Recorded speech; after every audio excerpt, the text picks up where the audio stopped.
Elite Personal Coaching. Coaching for success, building strategies for personal growth, maximizing your ability to achieve your goals and live your dreams.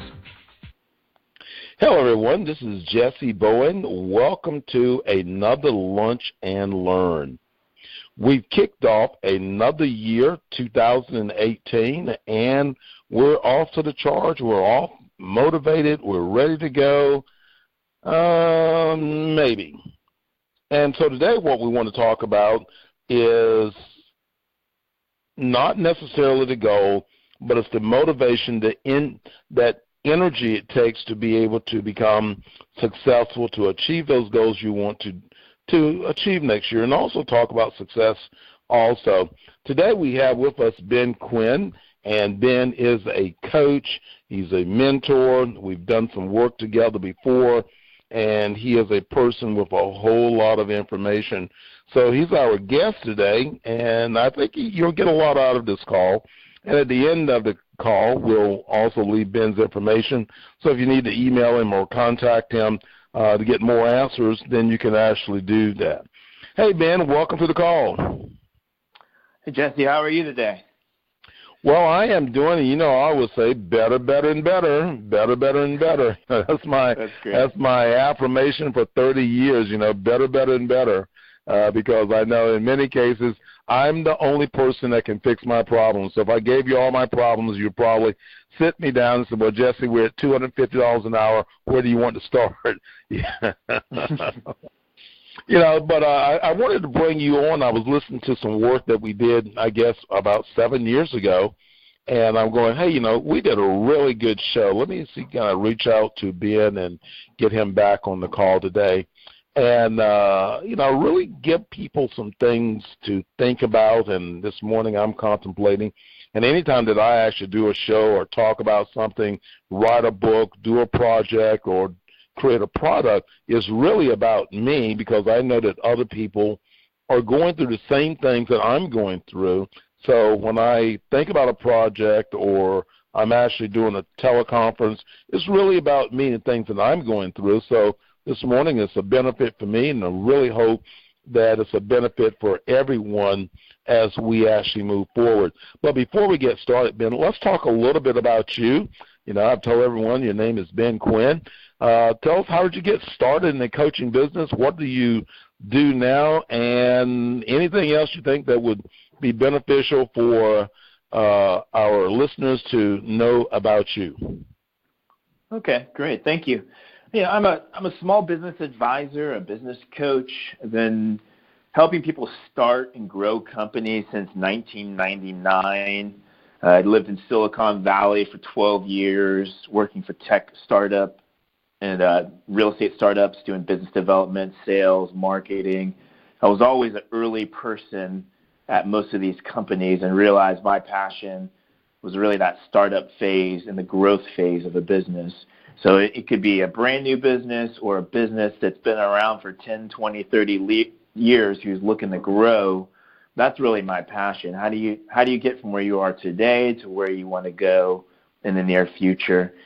So the companies I work with, oftentimes it's the characteristics and what they're looking for is improvements in their time, team, and money. They're usually looking to hire, retain, motivate good employees. They're trying to increase the owner's compensation or the profitability of the business, or make it more able to be sold in the near future. Or they're looking around time. Their owners are working too many hours or working weekends or haven't taken a vacation in years, and figuring out how they can put systems in place for their business to run without them. So those are the kind of people I work with, and I'm just extremely passionate about helping people grow businesses and grow wealth through business ownership. Well, you said the key word, passion. And I can hear that in your voice. And in order to achieve our goals, we really have to be passionate about it, because that is the energy that actually helps to move forward into success. So if you're going to approach your goals and you're not sure about them, and you don't have that passion, you don't have that fire, you don't have the motivation, then the likelihood of you achieving success really starts to go down. So one of the key things that you want to think about if you're taking notes from this call or if you're using it into your personal development training for your staff is that word passion. When you don't have passion, then you really don't have everything that you need to move forward in succeeding that. So therefore, you should begin a process of evaluation. So let's talk about that for a second, men. When someone now, a business owner or an individual, how do you get motivated? How do you get that passion to pursue a goal? Absolutely. That's a good question. It's one of the things I've learned. I've sat down with people who say, I want a coach, or I need a coach, or I should get a coach. And what I've found, and you're really hitting on it there, is that when they don't have passion, they rarely accomplish their goals. And so one of the things that I've found in terms of helping someone hone in on their passion is that what's that emotional goal? What's that personal goal that's important to them? If someone just says, I want to make more money or double my income or double my business, that's not emotional. That's not personal. The personal things are things like, I'd like to take my wife on a second honeymoon. I'd like to take my kids to Disneyland. I'd like to be able to retire in the next 5 years so I could spend time with my grandkids. So oftentimes, people can get so focused on the nuts and bolts of running a business and think that that's what's most important. But the whole point of owning or running a business or working for someone is to generate the revenue and income to do the things that are most important to you. So that's something that I really focused on, and ongoing setting. We're always looking at what are these outcomes that you want, what's going to make your life better in a personal and emotional way. And when you tap into that, that's the thing that helps you push through the hard times and helps you work the extra hours and make the sacrifices, because you know that you're working for a higher good that means something to you. So what you're saying, if I am a person that looking at starting off with setting my goals, and it is not the goals, but it's the why. And exactly. In the why process, I now find my motivation. So if I'm setting my goals that, I want to increase the number of students in my martial arts school. So in the back of my mind, or to the front of my mind, I need to understand the why. Why do I want to do it? And that sort of becomes the passion and the motivation if I believe in the why of, the outcome, what's going to give me, because we really operate off of pain and pleasure, whether you're running your, a martial arts business, a regular company, or if you're just an individual that would like to make positive changes and you really want to move from where you are to that next phase. If I'm driving my car, I have to put gas in the car. Hopefully the motor, the engine is working properly, the transmission, and that is about our mind. Then the transmission is what gets our feet going, and it puts us in motion. And, we can now build off of that, but I really have to have fuel in the tank for the engine to crank up. So that motivation, that passion actually is the fuel that we need to get from point A to point B. And the longer that we can hold on to it, it can now reproduce itself every day. And that's it sounds like that's sort of what you're saying, is that, having that passion is a part of what builds that person's success, even if they get a coach and they don't believe in what they're doing or not passionate or cannot reach that why, they still are now limited to results. Exactly. Absolutely. That's exactly right. And the thing about that, when you focus your eyes on the passion that gives you that motivation and that fuel. Exactly. And when you're running low on fuel, like you said, your car is not moving. You're not moving in the right direction, and it also can cause you damage. If you're dragging, if you have the wrong fuel or bad fuel in the car, kind of extending that metaphor, it can cause damage to the entire system. If you put diesel into a car that's supposed to take unleaded gas, you can damage the whole engine. And that happens oftentimes where people should be filled and motivated with the right passion that's has a higher purpose that's really important to them in the world. But if you substitute it with either someone else's goals, or as one of my mentors talk about, the shoulds, like don't should on yourself. I should do this. I should do that. I should be rich now. The should that doesn't. It's imperfect fuel, and you can actually damage yourself and the engine. And you see that a lot now with people struggling a lot with dealing with stress or heart attacks or using whatever it may be to cope with the stresses of the world because they're not living in their passion. So it's a really important thing, like you said, that often people get really caught up in just the intellectual part of building the right car, but then forget the energy part around fueling the car. You have to do both to be successful. But as one of my mentors would say, if I had to choose between the two, I would, take a car that works okay, a business that works okay, that's not perfect, doesn't have all the greatest systems in place, but has very pure, clean, powerful fuel. That car is going to be more successful. That organization is going to be more successful than the perfect car with all the perfect systems and parts in place that has zero fuel, that's running on gas. So to get the optimized race car, you need both. If you want to win, but to be really successful, getting that fuel part and mastering that, that'll make you successful, and that'll put you ahead of most people in the world. Well, and now let's talk a little bit about how to recover from the mistakes, how to learn from our mistakes. We all make some. I made some last year, and and I told my team that, okay, these are and we sat down and we began to write out, look at what was the perfect plan, and then how many things went wrong, and generally it was the people part of people dropping out during the way. We were on this journey, and we have people that are quitting their job or people not doing their job, and it really sort of cost the company. So I've sit down in the beginning part of the year and say, well, these are the things, this is what we had planned. These are the things that actually happened. This is what it actually cost us.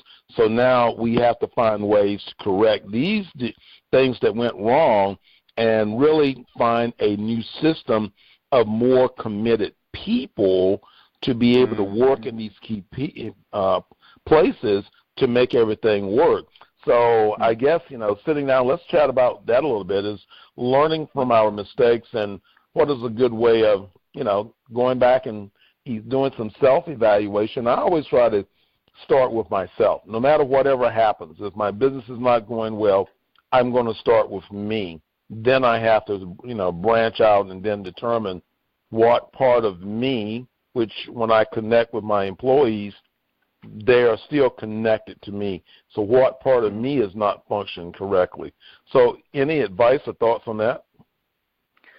Yeah, I think that the big piece that people miss, is exactly what you're talking about, focusing first on yourself, especially as a business owner like you and like I am, and a lot of people on this podcast listening. You look first. The phrase that I was always told is look first at the system, the organization, the things you set up to see, is the system failing? Is it the communication there? Did I set clear goals? Do I have the right person on the bus? Are they in the right seat on the bus? What are things as the owner that we did or that we control to create the environment for success? Now, if you have it, you look first at that to see that, is there something that I can do as an owner to create that environment of success for my employees? Now, oftentimes there's areas to improve that. We weren't clear on their position and what they were supposed to do. We weren't clear on expectations, timelines, goals. We want to improve those things first and take responsibility ourselves for the part that we played in it. So look first at the systems and then look second at the person. Then to say, okay, once we get the system fixed and the communication around goals and everything, we gave them all the tools necessary to be successful. If this person is still not successful, the next thing I'll look at is there another place or another seat within our organization where they'd be better suited? We try to coach them to say, here's an area of improvements. Here's how I can help you execute what's here. And then the last resort is, if they're not the right person for the organization and there's not a good seat for them on the bus, is figuring out, maybe this wasn't a good partnership or a good employee fit for this organization. And then taking a step back and saying, well, how did they get here? How do I improve my hiring process, my interviewing, my training to make sure that I get the right people on the bus? So the big piece here, most of the people do it backwards. They blame the employee for lack of success. They blame the partners or the world or the change in the economy. But just as you said, the key is to start first with yourself and figuring out, what can I do as an owner to change myself to be more successful? What can I do to change my organization? And then looking last to the employees to make sure that we have that environment where they can be successful. And that's an empowering way to see it. If we feel a victim to the world or a victim to employees, then we don't have a lot of control. If we take responsibility about the success we do or don't have, that's an empowering way to look at what's happening in our organization. It gives us the opportunity to improve. Well, I guess my last question for you is, should I or when should I realize that I need a coach? The biggest surprise I've found in coaching, and I've been a full-time coach since 2007 now, 2006, I've come to believe that everyone needs and can use a coach. Coaches magnify what is there. So as I've gone on and worked with more and more people, most of my clients are the best in their category or one of the top 10 in their category. What we can do as a coach is we can magnify what's there. So if you have a great background, if you have master's or MBA, or if you ran multiple businesses, or you're a very successful person, a coach is going to magnify that. It's going to bring more out of you. Now, if you don't have as much experience or background or training, a coach is still going to magnify what's there.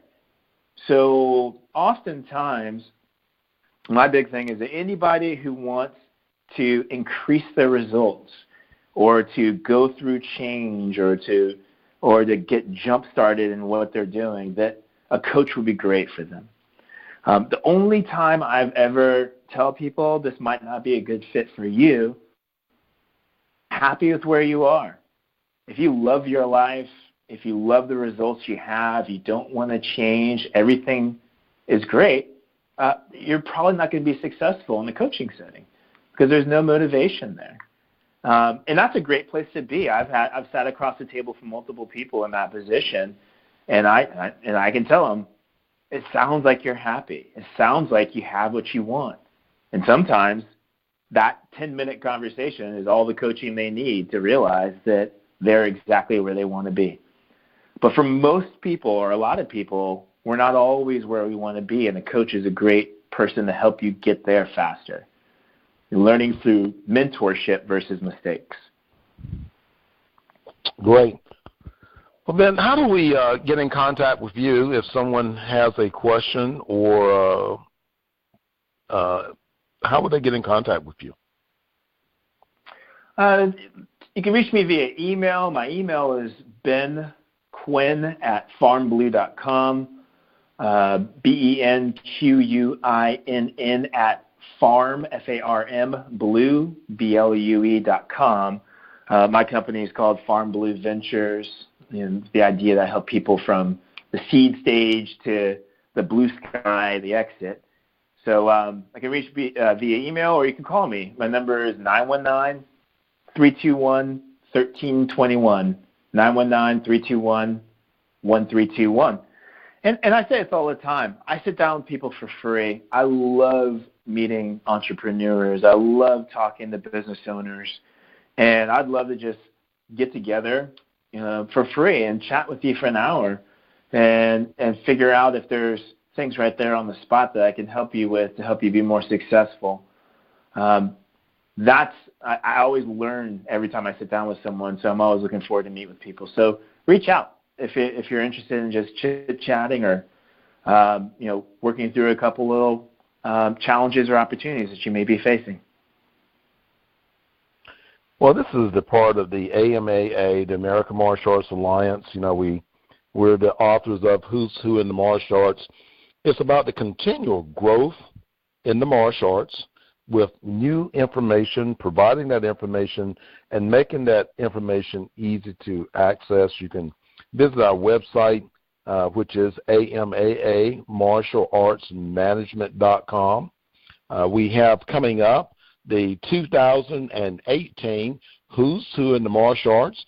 This year the title probably will be Legends in the Martial Arts, Who's Really Who in the Martial Arts. We've just finished our trilogy, which is the 3 books focusing on individuals, their contribution to the martial arts, how the martial arts has changed their lives. So a part of our goal is to help martial artists or individuals grow to that next level, become aware of who you are. We have a new book, a new program coming out, and it's called The Wishing Well. And The Wishing Well is about goal setting, but with a different twist. We're not going to sit down and just give you information. It's about the mental programming of visualization, learning how to use your mind to become motivated, to see success, to believe in your success, and to achieve your success. If you have any questions, you can give me a call, and that's Jessie Bowen. My telephone number is 919-489-6100, or you can email me at AMAA Who's, and that's WHOS, Who, at gmail.com. Everyone, thank you for listening to our program. Like us on Facebook. Remember, send us a request if there's information that you would like to know. And then let's get it on the air. Let's find those people that can produce the answers and make 2018 the very best year ever. Hey, this is Jessie Bowen. Be blessed.